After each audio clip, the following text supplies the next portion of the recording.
And so it begins. Alkaline chili is alkaline as traditional chili recipes can possibly be, since, to my knowledge, chili powder is not on Dr. Sebi's list. And so I won't get into the specifics and the science because I really don't know. But I know I like chili, and I know that it's possible to make chili using alkaline ingredients. And so far, for the last 2.5 years, I've been making it.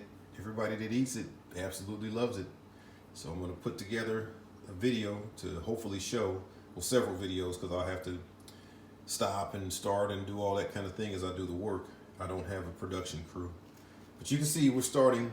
This is about 2 pounds of walnut halves and pieces that soaked overnight. So I put them in bowls and filled the bowls with spring water and allowed them to sit for actually close to 24 hours, because I started yesterday morning about this time when I put them to water, because I knew if it snows this weekend, which it is snowing, I knew we wanted chili.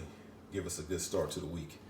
So anyway, about 2 pounds of walnuts. I mean, of course, obviously this is not a cookbook video. I'm not giving you recipes. I'm just showing you some ideas.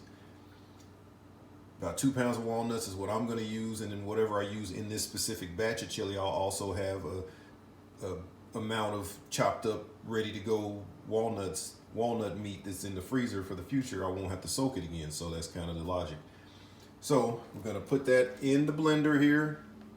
I'm not giving a product placement to these people because they're not sponsoring my videos.